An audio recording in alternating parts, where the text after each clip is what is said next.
Buenas tardes a todas las personas asistentes a este webinar que, como sabéis, desde la Comisión de Relaciones Laborales siempre nos interesa muchísimo el tema de la reestructuración de plantillas, los costes asociados que llevan para evitar, como dice uno de nuestros ponentes, que supongo que luego en la presentación también nos dirá, para evitar sustos o riesgos innecesarios. La verdad es que para la ponencia de hoy es un lujo contar con uno de los ponentes con el que yo no había tenido, en este caso, no había coincidido nunca en una mesa redonda, que es con don Jaime Noguerales. Buenas tardes.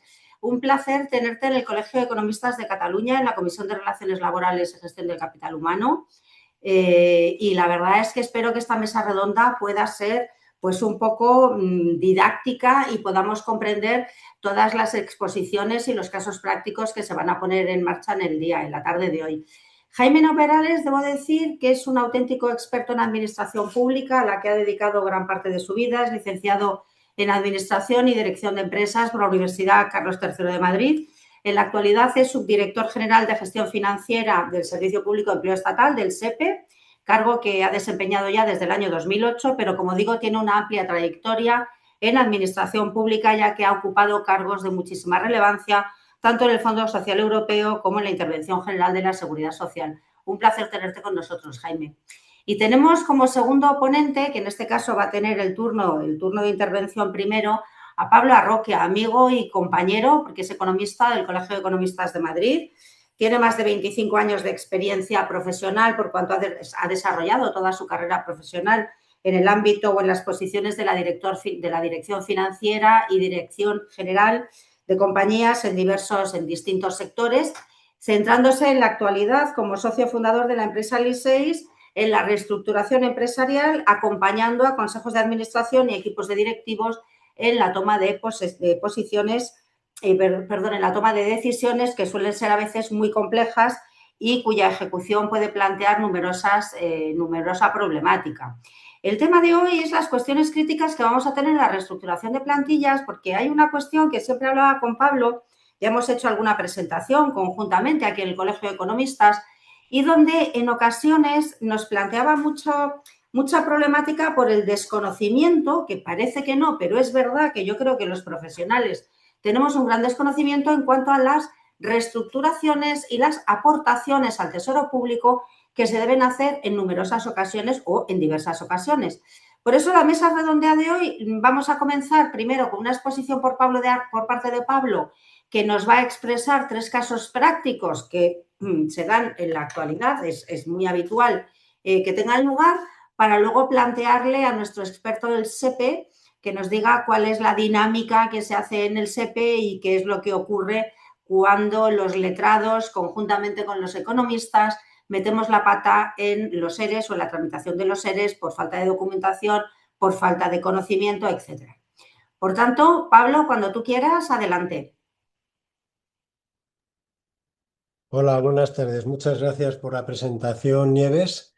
Eh, a ver, lo que he preparado es una presentación, en primer lugar, unas pequeñas pinceladas prácticas, a ver si consigo compartir.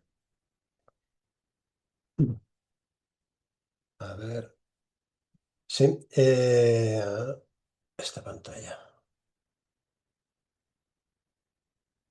Vale, muy bien. Una presentación que en primer lugar a ver, vale, ya. Lo que voy a hacer es dar un par de pinceladas teóricas a conceptos que a lo mejor se tienen o a lo mejor no, pero que son fundamentales para conocer, para entender los casos que vamos a tratar luego. Fundamentalmente estoy hablando de los umbrales y luego de costes, como son las aportaciones al tesoro y el convenio especial con la seguridad social. No vamos a entrar en profundidad porque son muy complejas, sobre todo las aportaciones, pero sí vamos a comentar lo fundamental para luego entender los casos que se van a tratar. Los casos o son reales o están basados en la realidad, ¿vale? Y han sido escogidos para que sean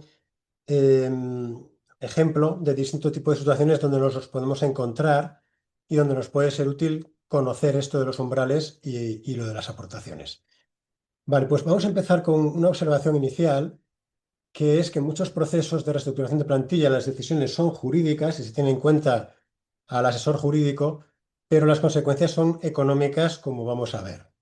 Eh, Adicionalmente, las reestructuraciones de plantilla no solo se realizan en situaciones de crisis, sino que también las encontramos en nuestro día a día en situaciones de fusiones y adquisiciones, es decir, cuando hay una compra de una compañía, veremos un caso sobre eso, en reorganizaciones internas, implantaciones tecnológicas, no sé, a lo mejor ahora con la inteligencia artificial, pues hay alguna, a pesar de no estar en crisis, pues alguna reestructuración se hace, y en cambios de modelo de negocio. En todas estas circunstancias, los economistas nos encontramos con reestructuraciones de plantilla y por tanto es importante que conozcamos lo que vamos a comentar hoy. Bueno, indicar que no solo existen medidas de flexibilidad externa, siempre menciono que también existen las medidas de flexibilidad interna. Son muchas más y no implican ajustes de salida, es decir, no implican despidos, ni individuales ni colectivos. No lo vamos a tratar, pero siempre hay que tener en cuenta que hay que procurar hasta dónde se pueda evitar lo que son las salidas, la flexibilidad externa. Muchas veces no es evitable. Vale, los umbrales. Vamos a hablar en primer lugar de lo que son los umbrales. Muy rápidamente, los umbrales determinan que una medida individual, por ejemplo, un despido individual, no solo aplica para despidos, pero en este caso que vamos a ver sí, pase a ser colectivo. Es decir, no afecta a una sola persona, sino que afecta a un conjunto y por tanto el procedimiento a aplicar es distinto y los costes que intervienen también. Como vemos en la pantalla, las medidas son colectivas en un periodo de 90 días hacia adelante o hacia atrás. Es decir, por así decirlo, se llama regla del compás porque si tú estás en el centro tienes un círculo, si quieres, con un radio de 90 días para un lado y otro radio de 90 días para el otro, dentro del cual te mueves con un intervalo de 90 días.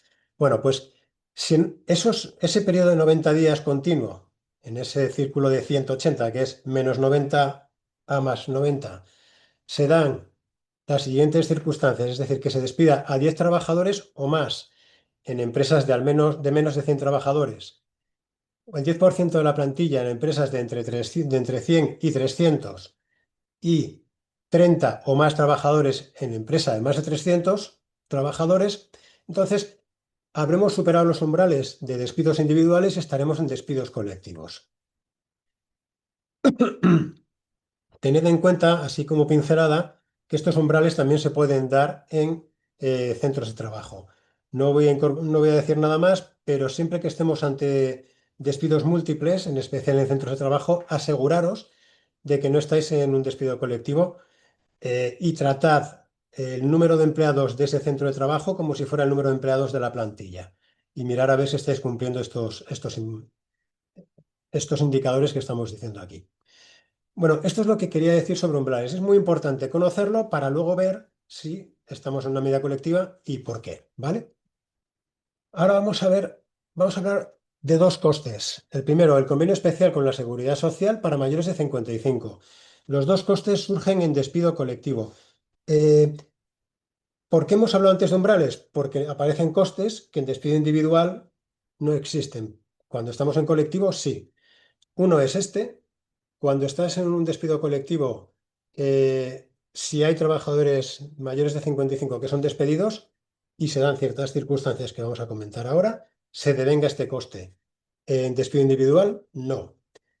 Eh, vale, las condiciones que tienen que darse es que sea un despido colectivo y mayores de 55 en despido colectivo, salvo si estás en concurso. En situación concursal no aplica.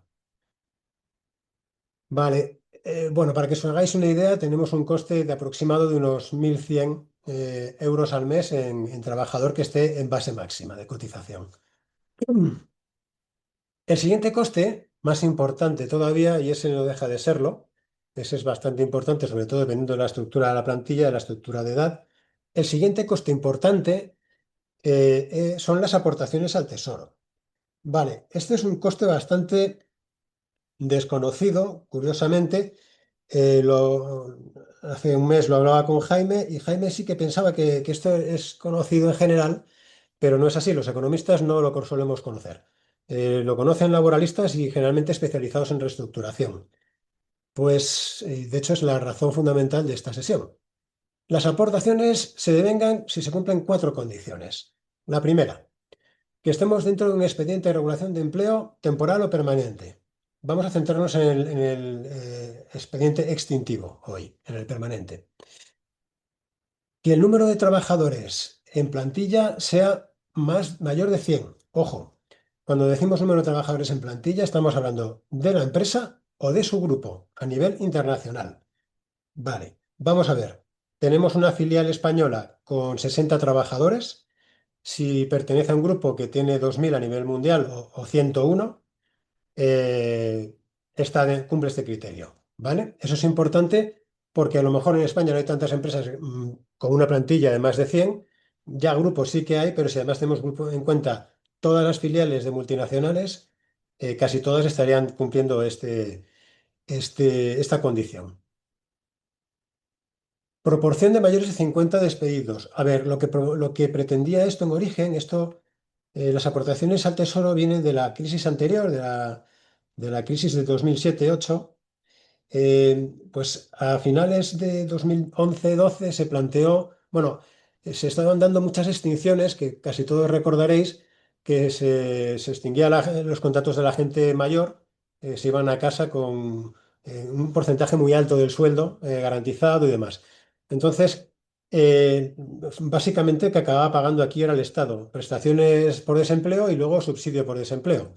Entonces salió esta norma para evitar el abuso que estaba habiendo en ese sentido y lo que protege es los despidos de mayores de 50 años. Es decir, si se despide a mayores de 50 años en mayor proporción a la media, entonces se cumple esta condición.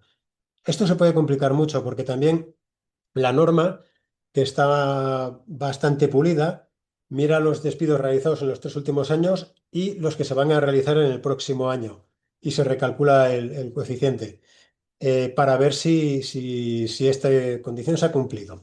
Por razones evidentes, porque puedes intentar anticipar despidos antes del despido colectivo para quedarte fuera.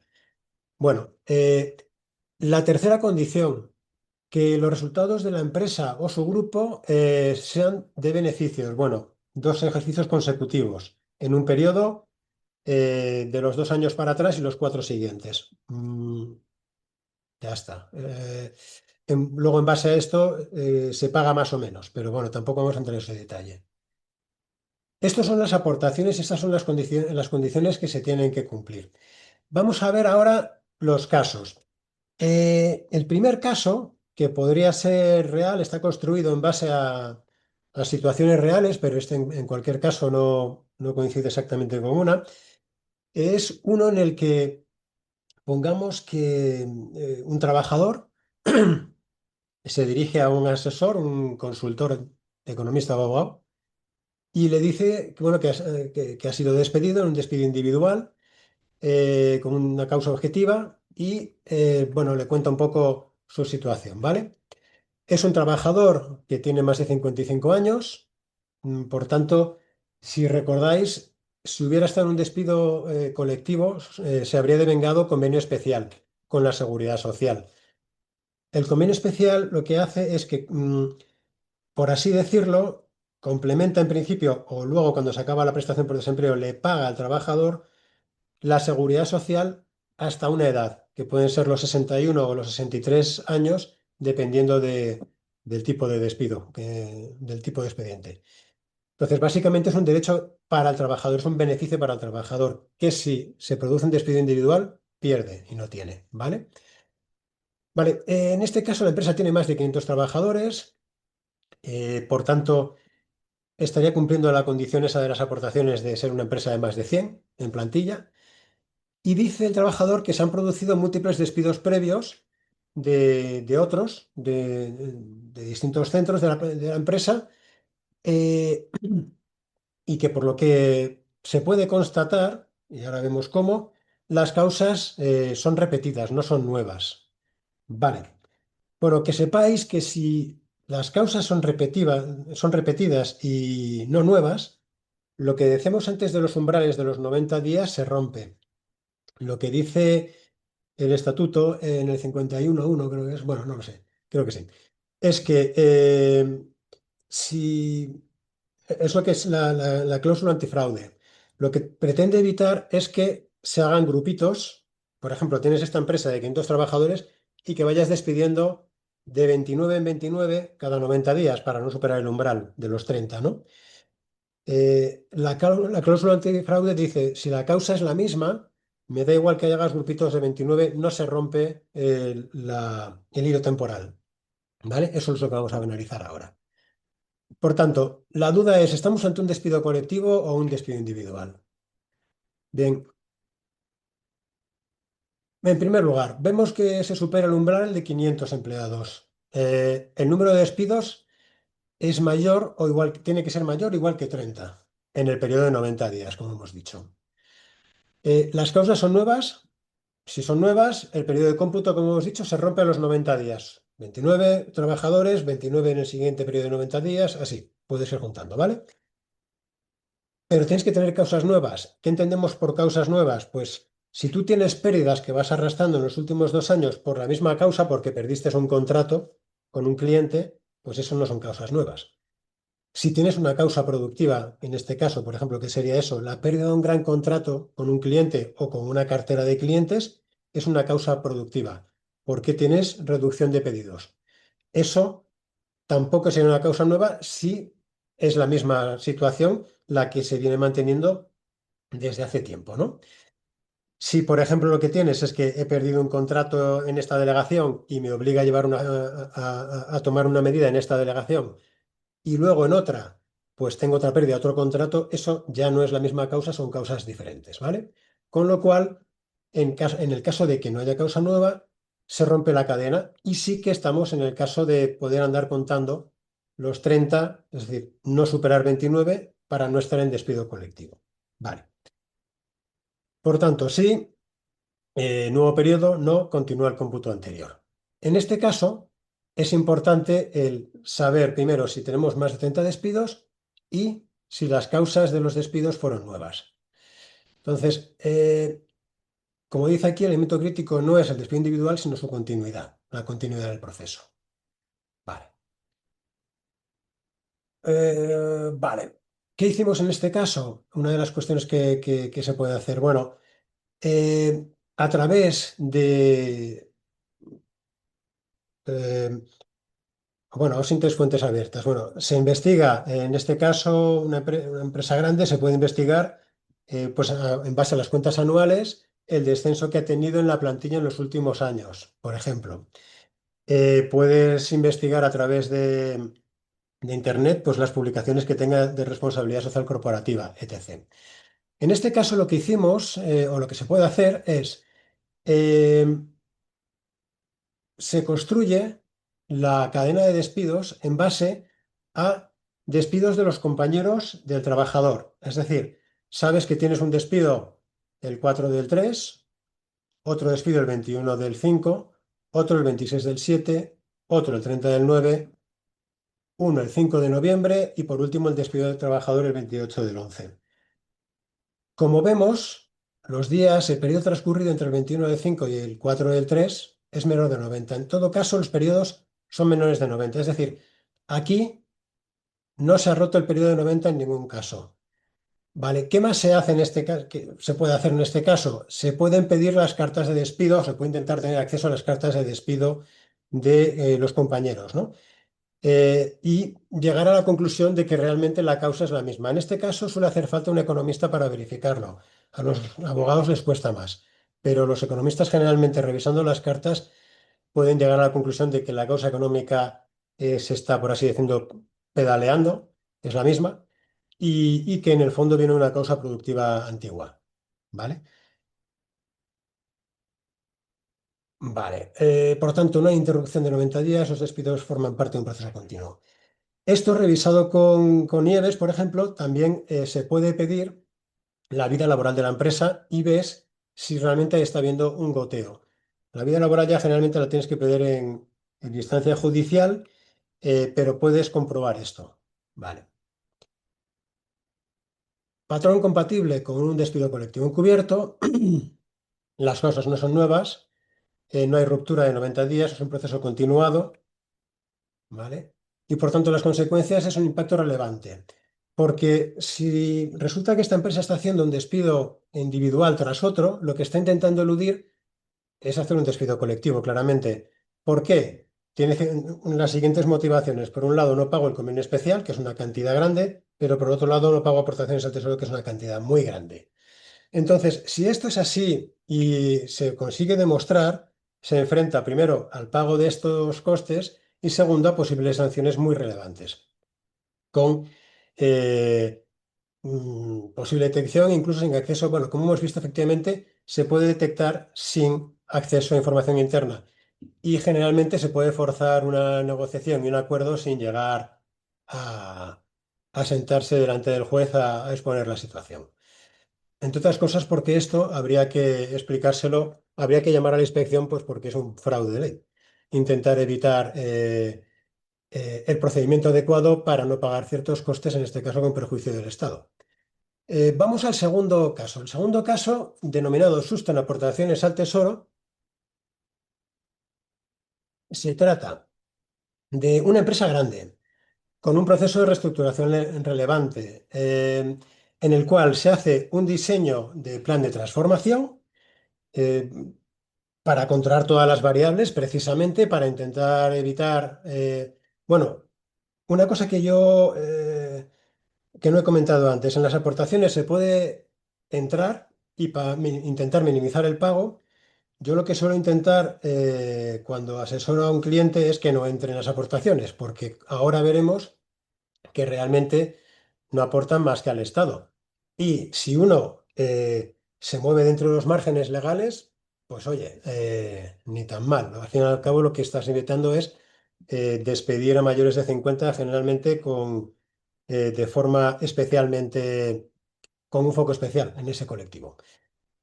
Vale, en este caso se hizo un diseño de plan de transformación y se hizo el seguimiento durante la ejecución del mismo para evitar eh, que se fuera el tema de los costes y controlar perfectamente que luego la compañía además podía continuar con su operativa. Pero fundamentalmente era evitar que hubiera costes no previstos. Por tanto, se hizo una identificación inicial de las medidas a tomar, se hicieron las simulaciones económicas operativas adecuadas, se vio que se devengaban costes de aportaciones y lo que se hizo es ajustar las medidas para no entrar en estas aportaciones, básicamente, y que consistió en trabajar con el porcentaje, porque lo del tamaño de la empresa y su grupo no se podía evitar, lo de los beneficios se suponía que uno estaba trabajando en un despido colectivo para entrar en beneficios y lo único que quedaba era trabajar con el porcentaje de mayores de 50 despedidos. Bueno, aquí indico que es imprescindible un apoyo jurídico laboral porque esto es muy complejo en general, estos procedimientos ya lo sabéis. Vale. Bueno, esto es una gráfica simplemente del plan de transformación que primero se diseñan medidas, se simula, se calculan riesgos y costes y se itera hasta que se minimizan esos riesgos y esos costes con el diseño óptimo de medidas en el plan. Vale, esto os lo voy a mostrar en la plataforma, en Serpa, a ver si lo tengo por aquí, porque es lo mismo, pero un poquito más divertido. A ver, esto es Serpa. Jaime, ¿se ve Serpa? Sí, sí se ve. Vale, fenomenal. Bueno, pues vamos a verlo con Serpa porque es más dinámico. Entonces, el asunto aquí es que vamos a ver un despido colectivo individual, ¿vale? En el cual, vale, como vemos, causa técnica, bueno, estas son las fechas, la indemnización en este caso no es importante, porque nos vamos a centrar simplemente en los costes de las aportaciones y en los costes del convenio especial. En este caso estamos hablando de una reestructuración de plantillas importante de una compañía. Ya puede ser por una causa productiva, hemos perdido un pedido, o por una causa tecnológica, pues hay que reestructurar al departamento de TIC, que últimamente es lo que parece que ocurre con la IA, o cualquier otra cosa de esas circunstancias, y ya hemos superado los umbrales, lo tenemos claro.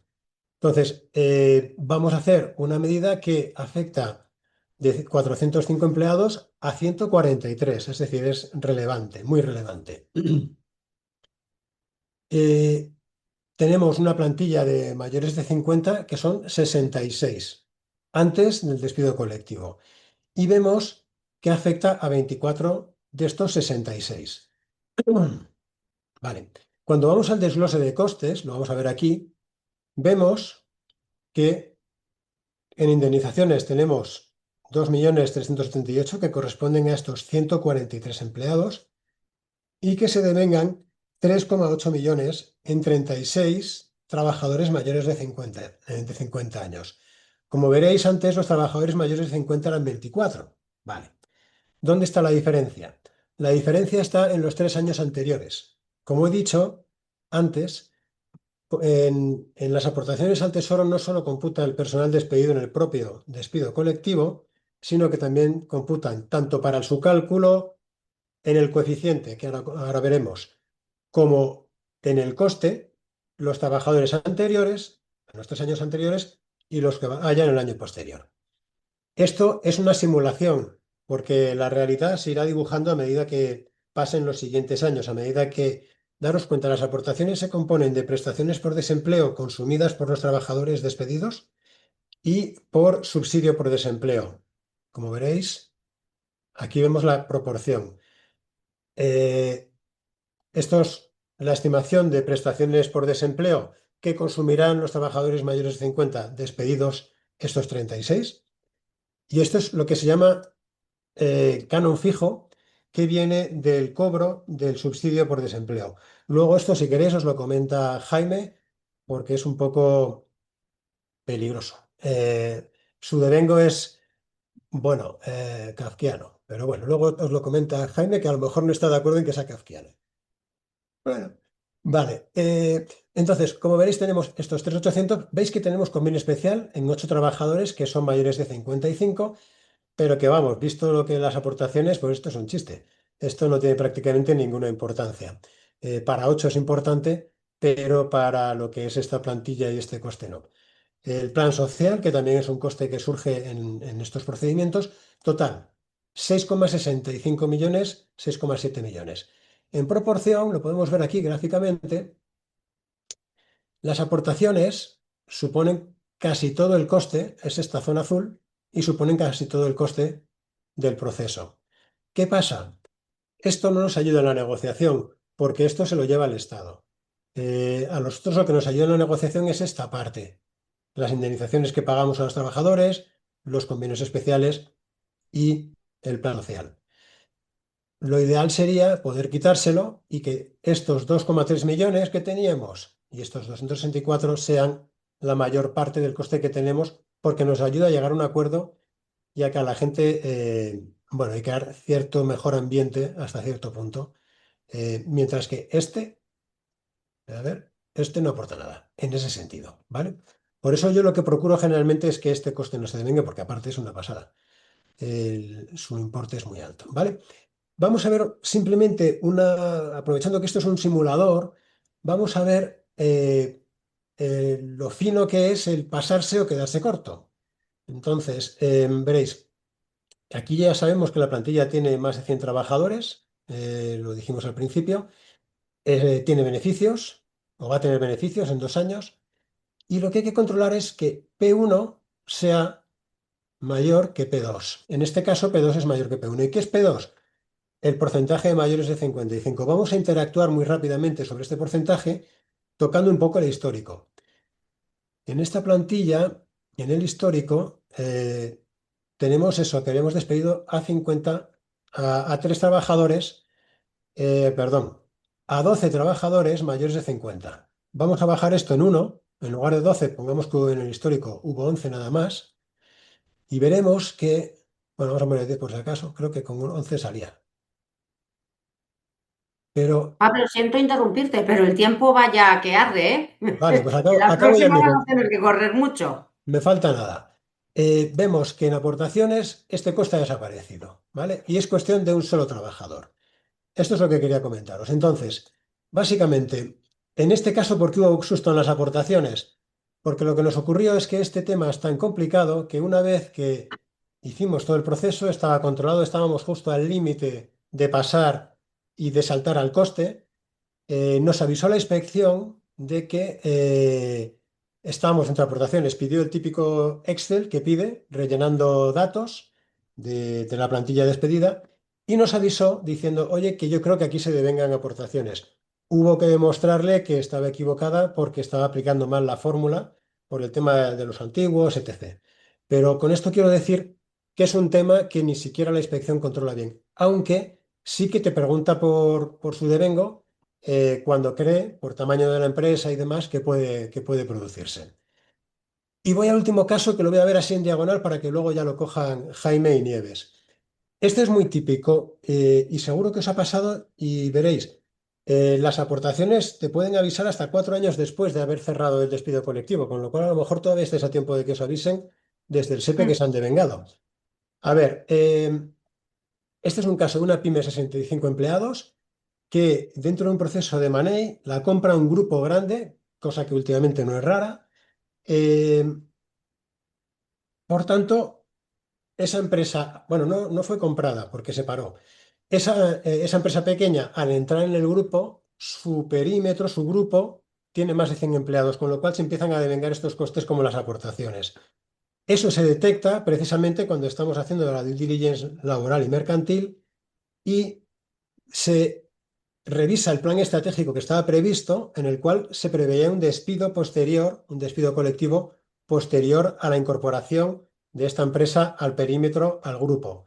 Por tanto, en este caso se decidió detener la operación, y de hecho todavía está pensándose cómo se hace, se decidió detenerla porque, bueno, porque no podía entrar así, básicamente porque te metías en aportaciones. Y yo creo que ya está. Ya está. Muchísimas gracias, Pablo. Siento haberte cortado por el tema del tiempo, Con toda pero la yo razón. sí que es verdad que ahora me quisiera aprovechar del señor Noguerales. Jaime, ya que te tengo aquí, mira, te voy a hacer una primera pregunta que llevo un montón de años que me la planteo, que yo supongo se la plantearán pues también muchos grupos de letrados o de economistas.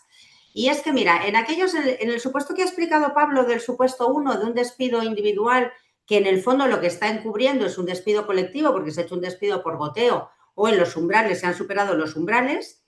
Mi pregunta es, una vez que todos los trabajadores ya os han presentado la prestación por desempleo, con lo cual desde el SEPE tenéis constancia de que esa determinada entidad, compañía u organización ha hecho esos despidos, ¿vosotros giráis directamente las cuotas o hay que esperar a la declaración de nulidad por parte de la autoridad judicial? Recordemos que era el último el que había reclamado, el del despido individual.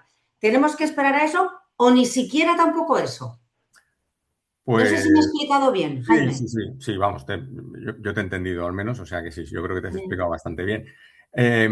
Ahí depende mucho de la situación. Ten en cuenta que en principio para hacer la aportación, ¿de acuerdo? Para tramitar la aportación, lo primero que pide la norma es un certificado que firma la empresa. En este caso no lo hay, porque se supone que la Claro, empresa no lo no ha lo ha planteado. hecho. Claro, Entonces, a partir de ahí, es verdad que la norma también te permite que el SEPE, por sus propios medios, pues puede realizar algún tipo de labor de investigación. Eh, la verdad es que la labor de investigación que podemos realizar con nuestros propios medios es bastante limitada, porque los medios son limitados. Entonces, obviamente, no es tampoco excesiva, ¿no? Eh, por ejemplo, te voy a decir con lo que planteas. A mí el primer problema que me surge es, yo no sé si una empresa, porque puedo saber, es decir, yo puedo saber que una empresa ha despedido, puedo saber a cuántos ha despedido y puedo saber si la causa es un ERE o es un despido individual, siempre que me hayan rellenado bien el certificado de empresa, que eso pues no es siempre, no no es siempre siempre, así. no es siempre el Claro. caso, ¿no? Eh, pero, por ejemplo, no sé si tienen beneficios o no. Para saber si se cumple el requisito de beneficios, tendría que consultar registro mercantil o tendría que consultar. ¿De acuerdo? Entonces, no es una cuestión, o sea, ¿el SEPE tiene toda la información? No. ¿Existe toda la información en base de datos a las cuales tiene acceso el SEPE directamente? No, porque tenemos acceso a la base de seguridad social, que tampoco tendría Claro. esta información, ¿no? Entonces, Lo normal es que en este caso, pues tendríamos que esperar a bien la resolución de nulidad, bien sea a través del Ministerio Fiscal o bien sobre todo la Inspección de Trabajo y Seguridad Social, que es la que nos nutre en su caso de una serie de expedientes. Esta es una idea, no sé, venimos a tramitar unos, bueno, el año pasado fueron 101, iba a decir 80, 90, ¿no? El año pasado fueron 101.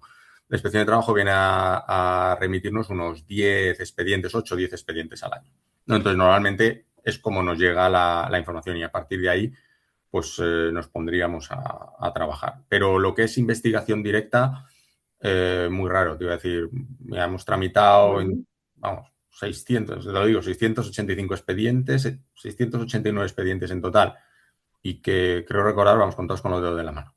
Hemos llegado a poder verlo. O sea, tenían que ser casos muy claros, empresas, bueno, muy grandes y, bueno, sale alguna noticia en prensa. Tiene que haber un inicio, la verdad. Vale. Y esto enlaza con la segunda pregunta que tenía para ti, y es que en la experiencia del año 2025 que habéis tramitado o qué es lo más habitual que estéis tramitando en materia de aportaciones. Bueno, ya digo, al final es verdad que el año 2025 tramitamos mucho. Tampoco significa a efectos de recaudación que se recaude mucho. Quiero decir, al final un expediente puedes tramitar en una empresa que tenga 101 trabajadores y que te haya despedido a 4 trabajadores y tienes que tramitar el expediente y no es un importe muy importante, es como una empresa que te puede llegar a despedir a 1.000, 1.500 trabajadores porque tiene 20.000 trabajadores en plantilla, ¿no? Entonces, hay de todo, ¿no? También es verdad que, mira, recientemente, no sé, salió una noticia también en prensa diciendo, pues, parecía que ahora estábamos tramitando aportaciones de empresas que se dedicaban al servicio de las bebidas, vamos, varias, ¿no? De este tipo, ¿no? Que no es agua. Digo, bueno, pues tenemos de todo. Salió en la noticia, salió en prensa y preguntaron además, bueno, es que ahora os habéis focalizado ahí, no hay sectores, o sea, al final depende. Claro, vosotros no funcionáis con los criterios de la Inspección de Trabajo, que No, es sectorial a veces, o claro, claro. no, para nada. Al final ten en cuenta que aquí no hay un... O sea, al final todas las aportaciones se tramitan desde los servicios centrales del SEPE. Hay 2 subvenciones implicadas, obviamente. La subvención de prestaciones, que tiene a 3 personas que se dedican a esto a tiempo parcial, porque te tienen que dedicar a otra cosa. Y gestión financiera, que lo que hacemos es, digamos, la parte más jurídica y tramitamos los procedimientos, que es, hasta el 2022 estaba yo solo y a partir del 2022 pues engañé a un servicio allí que me hace de vez en cuando, que se dedica, hace aplazamientos, hace alguna cosita más y esto pues lo he ido diciendo, bueno, tal. Entonces, pero al final hay que decir que hasta el 2022 pues, realmente era con mi secretaria que me mandaba las liquidaciones y yo tramitándolo, ¿no? Entonces tampoco es decir, con sinceridad, es decir, el SEPE tenemos los medios que tenemos y estamos como estamos, ¿no? Entonces no es una cuestión de ni tramitamos por sectores, tramitamos lo que nos viene. Y en cuanto nos viene. Claro, claro. En un momento determinado hay veces que te viene más de un sector y en otro momento determinado, pues otros, ¿no? El sector bancario en su momento tuvo su reestructuración y fue habitual, pero ahora mismo se puedes encontrar de cualquier sector económico que te puedas imaginar. Claro, esto ya ahora estaba pensando, tenemos que decirlo con la boca pequeña, porque tengo la sensación, no sé si la tendrás tú, y que no es ninguna crítica al SEPE, faltaría más, que además ya también sé que tampoco, es decir, que tampoco te podría ofender, ¿no? Pero sí que veo ahí un agujero importante, teniendo en cuenta que estamos en un país donde la picaresca es la que va a funcionar, somos Marcelino pan y vino y muchas veces los que nos dedicamos al asesoramiento de empresas, pues a veces estamos traspasando un filón que parecemos funambulistas y tengo la sensación de que ahí hay un agujero importante y que más de una empresa dirá, oye, pues yo sigo haciendo el despido por goteo porque como tengo un plazo de prescripción hasta que me lleguen las notificaciones, pues si me llega y si no, pues como tampoco hay muchos funcionarios, pues igual tengo la suerte de que me libro. Supongo que habrá más de una empresa que piense esto, ¿no? A ver, sí, pero es verdad que en este caso el plazo de prescripción empieza o se inicia desde el momento en que la empresa presenta el certificado. ¿De acuerdo? Ya hay jurisprudencia al respecto, ¿Sí? Supremo en el 2023. Entonces, si una empresa no presenta el certificado, el plazo de prescripción no corre. Entonces, claro, con lo cual ahí teníamos una situación imprescriptible, ¿no? A ver, esto lo dije en otro foro, donde digamos que estaba más dirigido a abogados y hubo alguno que se echaba las manos a la cabeza, ¿no? Oh, Entonces, claro. Quiero decir, Claro. al final, quiero decir, yo lo entiendo, al final muchas veces lo digo, yo soy un contable, no nos vamos a engañar. Entonces, pues lógicamente yo te doy respuestas de contable, no te puedo dar una respuesta jurídica. Bueno, es verdad que puede decir, oye, la empresa podría demostrar, tendría que demostrar que el Servicio Público de Empleo Estatal cuenta con toda la información desde un momento determinado.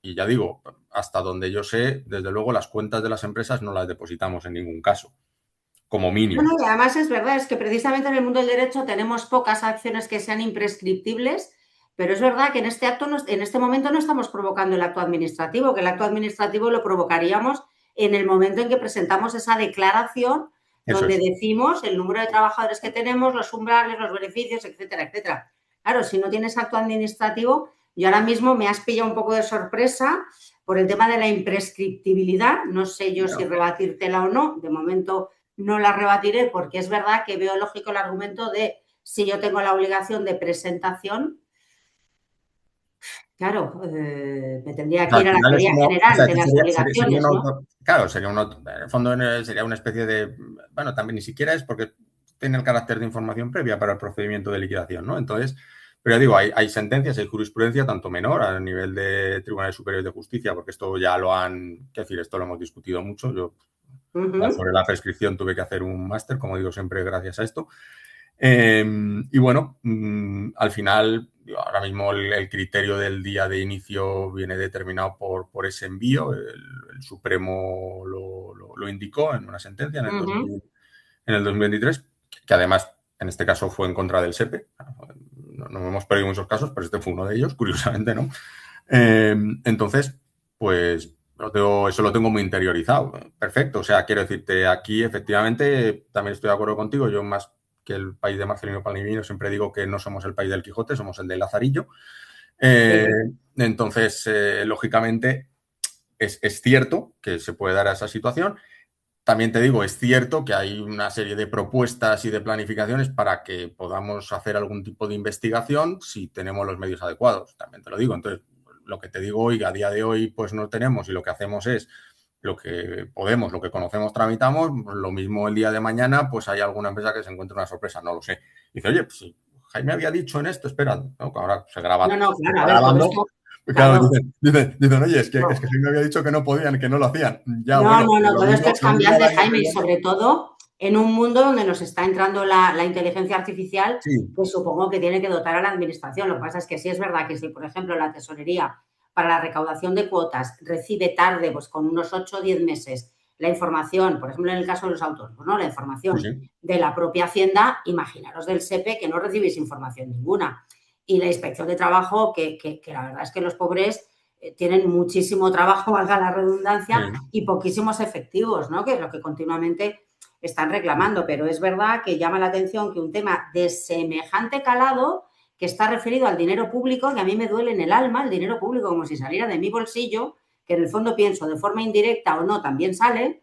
Es que no es cuando sale. Claro, claro. Entonces, pienso que precisamente es el que más hay que tutelar y el que más hay que perseguir, ¿no? El tema del dinero público. Con lo cual es verdad que el hecho de la imprescriptibilidad sí que es un aviso, en este caso para navegantes. Muchas veces los letrados y letradas somos un poco osados y osadas. Y es verdad que fíjate que esto lo comentaba con Pablo, Jaime, que parece que el tema de las aportaciones es un tema conocido. Yo no lo veo tan conocido. ¿Y sabes por qué? Porque además tampoco se hacen tanto eco las redes sociales. Es más, hace poco una sentencia, pues yo creo, ahora ya no te sabría decir, yo creo que es la del Tribunal Supremo, la que establece el plazo de prescripción de los 4 años, que eso lo establece la propia norma Sí, por la que os regís vosotros, que llamaba la atención de que 4 años después se había producido por parte del SEPE esa liquidación de cuotas, esa liquidación de aportaciones, cuando la empresa ya se había olvidado y piensas, claro, es que es una obligación legal, porque vosotros os movéis en esa prescripción de los 4 años, en principio, ¿no? Cuando se ha presentado la documentación, me refiero. Sí, vamos a ver. Es verdad que, digo, dado los medios, la prescripción, a ver, sobre la prescripción ha habido muchísimas sentencias, gran litigiosidad, la verdad. Muchas sentencias a nivel de Tribunal Superior de Justicia, finalmente el Supremo, incluso primero el plazo, porque esto es una cosa nueva, tampoco sabíamos, o sea, no venía determinado en la norma. La norma La disposición adicional 16ª de la ley no lo marcaba, el Real Decreto tampoco lo puede marcar, se necesita una norma con rango legal, pues bueno, a partir de ahí fuimos a la ley general presupuestaria, teníamos, o sea, al final fuimos construyéndolo, ¿no? Según... Claro, no, siempre por remisión. Estamos acostumbrados que el legislador actual todo es por remisión y por intuición. Claro, Sí. y bueno, pues fuimos haciéndolo ahí. Bueno, pues más o menos las sentencias al final fueron las que determinaron, o la jurisprudencia, bien del Tribunal Superior de Justicia, bien del Supremo en última instancia, pues las que fueron determinando desde el plazo de 4 años a luego al final, yo digo, hasta el 2023, o sea, hace nada. Realmente lo que es el plazo de prescripción exacto, cómo se computaba el plazo de prescripción, tampoco estaba fijado o determinado. Era algo que se discutía y, bueno, incluso en algunos procedimientos todavía lo discuten. Y, lógicamente, es discutible. Quiero decir que yo lo que yo planteo, lo que yo digo, lo que yo planteaba en este caso es que mientras dependa de mí tramitar estas liquidaciones, si yo recibo una certificación de una empresa o una información de la Inspección de Trabajo en un momento muy posterior y la empresa no me presenta el certificado, yo voy a defender que yo no puedo tramitar la liquidación y, por lo tanto, para mí no ha prescrito. Luego, al final, pues lógicamente, como además son todas grandes empresas, tienen pues bufetes de abogados o abogados contratados, pues, lógicamente, pues acabamos en el Tribunal Superior de Justicia, en el Supremo, y a partir de ahí ellos deciden lo que corresponda, claro. Si el criterio de la administración en este caso es correcto o si es correcto el de la empresa, y ya está. Y yo quería preguntarte también, en los supuestos de money, que a mí esto se me plantea mucho, es decir, es una cuestión recurrente que me lo he planteado en muchas ocasiones. Lo que ha explicado Pablo con el tercer supuesto, en donde una empresa que a lo mejor es adquirida bien por fusión, por absorción, por otra, con una matriz más grande, donde a lo mejor se están haciendo despidos o se ha hecho un ERE o un ERTE en la empresa adquirida o fusionada, precisamente porque hay redoblamiento de puestos de trabajo y entonces aquí muchas veces no se tiene en cuenta que formas parte de un grupo de empresas, con lo cual creo que esto es importantísimo. Esto también lo veis vosotros mucho, ¿no?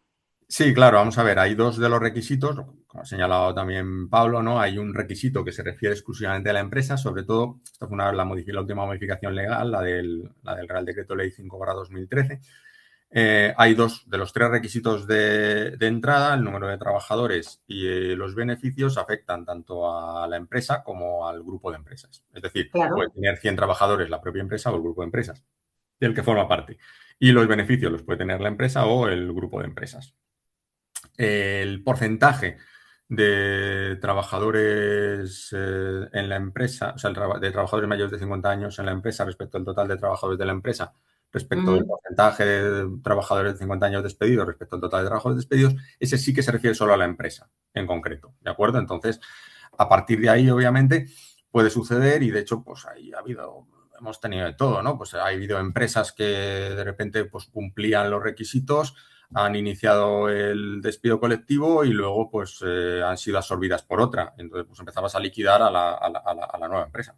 Obviamente, claro, a la solvente decía, no, pues si yo no he hecho nada, ya, pero has absorbido a la empresa que ya llevaba, digamos, en su mochila, pues llevaba este tipo de aportaciones. O puede ocurrir, que eso también es bastante habitual, la fusión, la previa fusión, y luego una vez que ya fusionas, la empresa inicialmente tiene menos de 100 trabajadores, por ejemplo, o incluso tenía pérdidas, no cumplía alguno de los requisitos, posteriormente es absorbida por otra más grande que tiene beneficios y resulta que automáticamente por pertenecer a ese grupo cumple ese requisito y por lo tanto pues también lo tramitas, ¿no? O lo deberías tramitar o se debe tramitar. Claro, que esto se debe dar mucho en empresas donde también consolidan balance, donde la matriz no es consolida balance, con lo cual hay beneficios, tampoco debe ser tan difícil, ¿no? El tener... Bueno, la verdad es que el tema de los beneficios, porque ten en cuenta que el tema de los beneficios, cuando hablamos del grupo, en el caso de la empresa es muy sencillo, al final pues, la empresa ya está. En el caso del grupo de empresas, ahí hubo bastante discusión, incluso cuando teníamos que aplicar la norma, porque recuerdo hubo grupo de trabajo con el ICAC también, etc., discutiendo qué considerabas beneficios, incluso en la jornada de Madrid, ¿no? Hubo alguna persona que estaba allí y dice, bueno, es que beneficios, una empresa que tenga beneficios. Es verdad, o sea, pero al final eres la norma y tienes que aplicar, es decir, bueno, o vas a un beneficio fiscal o vas a un beneficio contable, en este caso vas al beneficio contable, muy bien. Pero es cierto, en el caso de los grupos, que luego se hizo una modificación legal, sobre todo a instancias del Ministerio de Economía, porque podían ver que eso también podía limitar un poco la inversión de empresas extranjeras en España. Y se indica que se tendrán en cuenta exclusivamente, cuando hablamos del grupo de empresas, los beneficios del grupo que se obtengan en España. Claro, ahí eso está bien, muy bonito decirlo. Muy claro. Ahora, la cuestión es, ¿cómo lo demuestras? ¿Esto qué implica? ¿Implica que realmente que la matriz española es determinante? No. ¿Que la matriz extranjera es determinante? Tampoco. ¿Que se consoliden cuentas en España es determinante? Tampoco. Porque al No, final... no es determinante nada. Fíjate, pues que entonces parece que esta norma os hace ser auténticos expertos contables, porque automáticamente a mí lo que se me ocurre son los precios de transferencia, es decir, hay un montón de circunstancias que me van a afectar a los balances, esto lo tengo clarísimo. Es así. Entonces, la Claro. cuestión es verdad que ya digo, hasta ahora, y toco madera, no he tenido muchos casos en este... Normal. No he tenido muchos casos. Ha habido, recuerdo un caso de una empresa que efectivamente era una constructora y demostró de las memorias, balances, se podía demostrar que los beneficios los obtenía fuera de España. Y hace poco, creo el año pasado, tuve otra que también decía que los beneficios, claro, empezaba a hacer pues, unos números, pues claro, luego ya empresas también, pues lógicamente, al final, cuando también lo que ha dicho Pablo, mientras no recibes la liquidación bien, cuando recibes una liquidación por una cantidad importante, pues dices, oye, entonces vamos a hacer resultados corregidos, etc. Me acuerdo que pedí un montón de, pedí la documentación que estime pertinente y de hecho, cuando entraban allí tuvieron los bedeles que traerme, bueno, carros y carros. Estuve allí mirando durante 3 meses el tema. No tenía muy claro si se podía salvar o no. Les pedí alguna aclaración, tampoco me la dieron y al final pues liquidé, ¿no? O sea, pero sí, es verdad que para mí eso, cuando me encuentro, ya digo, toco madera, no hay muchas y rezo para que no tenga muchas, porque es verdad que es una situación, es un concepto que no es claro, jurídicamente no es claro y al final se puede discutir y lógicamente pues para salvar a una empresa o decir que no liquidas, lo tienes que justificar muy bien, porque luego también, lógicamente, a nivel del sector público nos audita, ¿no? Audita la IGAE, nos audita la Inspección de Cuentas y por lo tanto tienes que tener un soporte documental claro, decir, oye, no, esto no cumple o no. Claro, y si no lo ves muy, muy claro, pues lo lógico es que liquides. Entonces liquidas y entras en una espiral de alegaciones, no alegaciones, y eso llega a un juzgado y es... O sea, ya digo que... Sí, sí, parece que a veces el legislador va en contra de la propia administración pública porque legisla en un sentido que es que no tiene ni pies ni cabeza. Porque además, fíjate que esto, si fuera desde el punto de vista laboral, pues sería más fácil con el tema de los grupos patológicos o no. Pero es que aquí estamos hablando de grupos de empresa de naturaleza mercantil, aquellos grupos conforme al Código de Comercio, ley de sociedades de capital, grupos que pueden ser horizontales, da igual también que sean verticales, pero en cualquier caso es un grupo de empresas absolutamente normalizado, ¿no? Claro, ahí puedes tener un follón contable, claro, yo esto me lo imagino y digo, pues sí, ya digo, claro. Yo ya digo, gracias a Dios no han sido muchos, pero cada vez que viene uno es verdad que son muchos meses de trabajo para llegar. De hecho, incluso porque ampliamos el plazo también de resolución en una modificación, entre otras cosas por esto, porque había veces que, claro, es que para mirarte bien la documentación y dar una respuesta coherente, pues es que es trabajo de que a lo mejor te tienes que tirar meses mirando documentación. Hay otras, lo habitual no es eso, ¿no? Pero sí que, claro, luego te encuentras con caso y con que tengas uno. Sí, pues, sí, está claro. Pues ya tu trabajo ordinario, pues ya se ve también, lógicamente, pues bueno, afectado, ¿no? Sí, sí, teniendo en cuenta que además no solo hacéis estas cosas, que lógicamente tenéis que hacer muchas cosas más, evidentemente. Sí, bueno, de hecho, yo lo decía muchas veces, si alguien ve cuando entras en la web del SEPE o aparece de qué es el SEPE, ve la parte de la Asociación General de Gestión Financiera y puedes encontrar pues, contabilidad, puedes encontrar presupuestos, la plataforma de contratación, puedes encontrar contratos o la parte del Fondo Social Europeo y luego lo que es la propia gestión financiera, que es más, o habilitación, que es más un tema casi interno, ¿no? De pagos, etc. Pero claro, esto no aparece por ningún lado. O sea, esto está ahí. No, es que yo creo que de verdad es un tema, el tema de las aportaciones, además es que lo veo que en redes sociales tampoco se habla mucho, en los foros normalmente jurídicos ni económicos tampoco se habla mucho. En las reestructuraciones de plantilla, fíjate que a veces los webinars que hemos hecho con Pablo, en las reestructuraciones de plantilla tampoco es algo donde las personas nos hayan hecho alguna pregunta muy destacada. No sé si, Pablo, tú recuerdas alguna, pero en general no. Y la verdad es que creo que, siendo una materia que deberíamos conocer al dedillo y perfectamente, creo que es la gran desconocida, la verdad. Yo no sé si hay algún supuesto que se te ocurra, que se nos haya olvidado o alguna cuestión que tú desde el SEPE creas que se debe tratar o que sea importante, Jaime. Bueno, vamos a ver.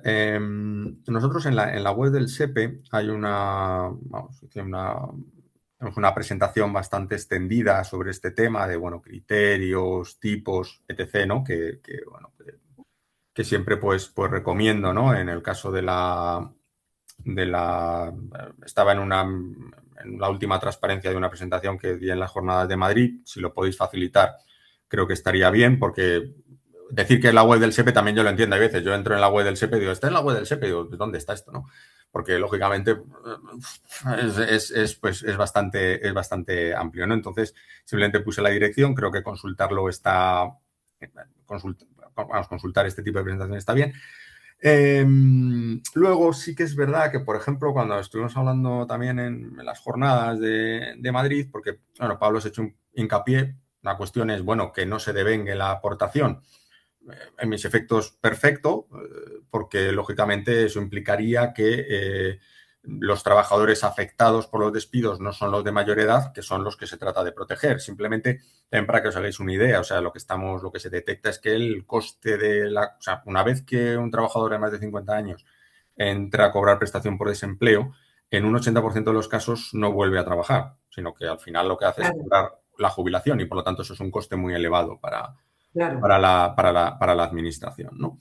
No obstante, es cierto que hay elementos que, una vez que ya has devengado, si no te queda más remedio o dentro de lo que considera tu empresa, la reestructuración es la que es y da lugar a la aportación, yo creo que sí que habría que destacar 3 elementos que pueden minorar el importe, ¿no? El primero es la recolocación.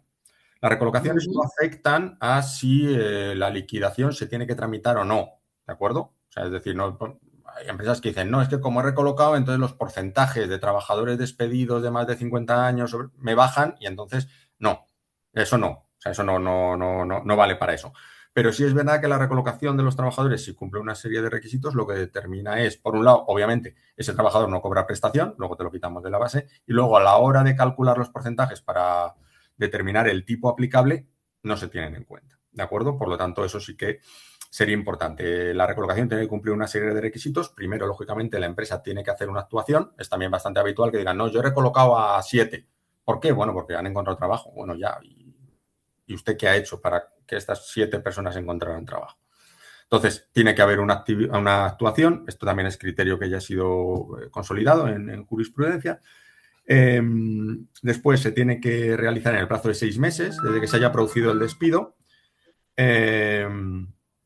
Y después también tiene que tener, el nuevo contrato tiene que ser de la misma jornada y de la misma similar categoría profesional, misma naturaleza que el trabajo anterior. Por ejemplo, en este caso, pues no valdría el alta como autónomo, en ningún caso porque no tendría otro contrato laboral. Otra cuestión importante, eso también se desarrolla bastante en la aplicación, el pacto de rentas. El pacto de rentas, es verdad que hasta el Real Decreto Ley 2/2024 se podía hacer con una exactitud prácticamente del 100%, a partir del Real Decreto Ley 2/2024 no es exactamente, o no es tan exacto, puede no ser tan exacto. Lo digo porque en el pacto de rentas lo que lo puede implicar es si se devenga, lo que ha comentado Pablo, el canon fijo o no. El canon fijo es un canon y es fijo, es decir, que al final es una cantidad fija cuando la persona cobra un subsidio por desempleo. Tiene que cobrarlo un día, pero vamos a cobrar lo mismo si lo cobra un día que si lo cobra 10 años. ¿De acuerdo? Y se cobra desde el momento en el que se venga, desde que no se produzca el primer cobro. Entonces, uno de los requisitos, obviamente, para cobrar el subsidio es las rentas que percibe el trabajador. Hasta el Real Decreto Ley 2/2004 era a nivel individual y, por lo tanto, en el pacto de rentas se podía jugar con esas rentas para que llegado el caso, cuando acabara la prestación contributiva, cobrará rentas por encima de esos límites y por lo tanto no se devengará nunca el canon fijo. A partir del Real Decreto Ley 2-2024, además de la renta individual, también se tiene en cuenta la renta de la unidad familiar. Por lo tanto, en determinados casos, en determinados subsidios que pueden dar. Entonces ya puedes hacer unas estimaciones, pero no tienes la exactitud que podías tener, ¿no? Esto implica, dice, bueno, es que entonces el SEPE no quiere que la gente cobre subsidios. No, implica que si una persona tiene derecho al subsidio, lo va a cobrar. Y si una persona no tiene derecho al subsidio, no lo va a cobrar. Y es verdad que en un momento determinado,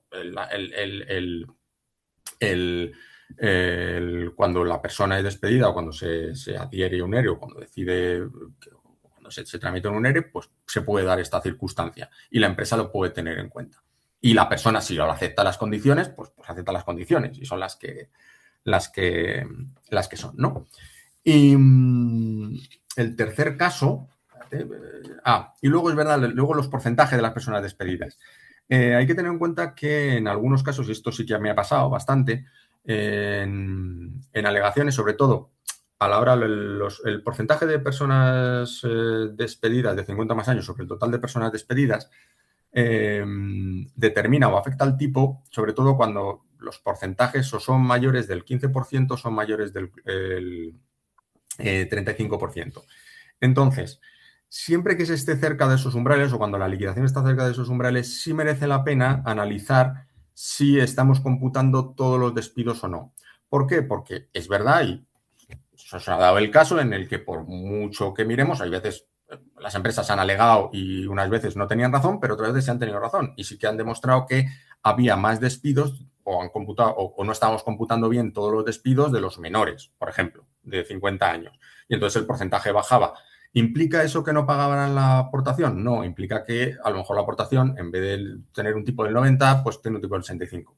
Más o menos estás hablando de un 5%. Pero bueno, ya también es dinero. Entonces eso también es importante tenerlo en cuenta. Yo siempre digo, siempre que estés cerca del límite de los umbrales, revísanos. O sea, revisa lo que te mandemos. Es verdad que, ya digo, lo hacemos con todo el cuidado del mundo, lo hacemos con todos los controles que podemos aplicar, pero todos somos humanos, nos podemos confundir y por lo tanto ahí sí que merece la pena ese trabajo. Y al final también lo discutía con alguna empresa, es que vosotros sois los que sabéis.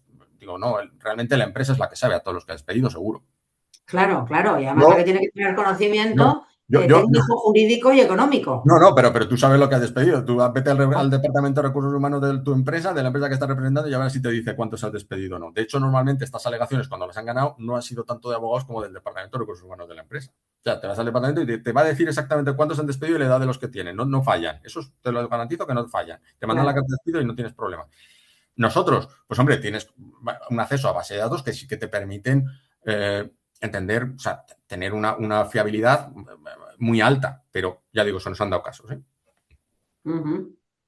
Bueno, veo que no hay, la verdad es que hemos agotado el tiempo que teníamos destinado para ello. Es que este tema es apasionante, desde luego a los que nos gusta el mundo del derecho o el mundo de la economía en la reestructuración, ¿verdad, Pablo? Que son temas de los que siempre hablamos tú y yo, que nos apasionan y estaríamos horas y horas y horas. Es verdad que era un webinar cortito de 1 hora donde digo hemos pasado el tiempo. Yo no sé si hay alguna pregunta o alguna cuestión más. Veo que no hay ninguna ni en el chat ni en el apartado de preguntas y respuestas. Una cosa, Nieves. ¿Sí? He compartido el enlace, pero no Sí, puedo lo iba a decir ahora. No puedo compartirlo con los participantes, solamente con anfitriones y panelistas. No les ha llegado a los participantes, creo yo. Cuélgalo en preguntas y respuestas, a ver si les llega. Vale. O puedes mandarlo al colegio o bien a la comisión, que desde la Comisión de Relaciones Laborales se lo haremos llegar a todas las personas que se han apuntado, porque he visto que en el chat Pablo Arroquia ha colgado los links a los que hace referencia Jaime Noguerales en el SEPE y os ha puesto el link, lo que no sé el motivo por el cual no podréis acceder. Míralo a ver si en preguntas y respuestas lo puedes colgar, que tampoco lo sé. De informática no entiendo nada, además no quiero entender tampoco, ni idea. Pero que en cualquier caso, si no, a través de la Comisión de Relaciones Laborales y Gestión del Capital Humano os daremos traslado o incluso al propio colegio directamente.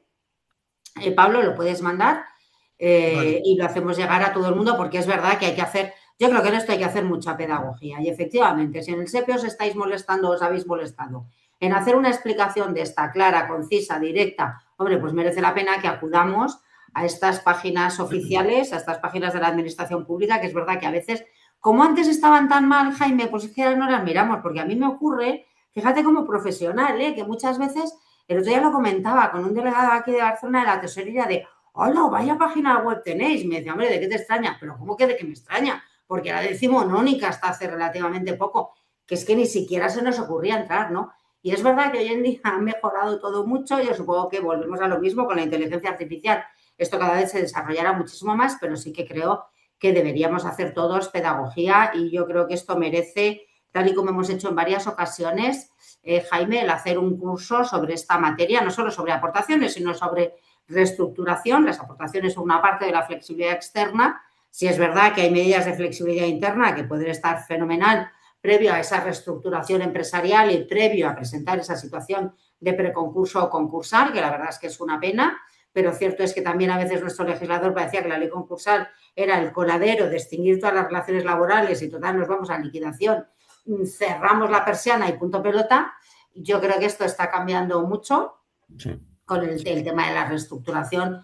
Yo creo que esto está cambiando y bueno, vamos a ver si entre todos podemos hacerlo cambiar, podemos reflotar las empresas que tenemos, ese, como yo digo, ese sustrato empresarial que aunque son todo pymes, pues es que merece la pena conservarlas.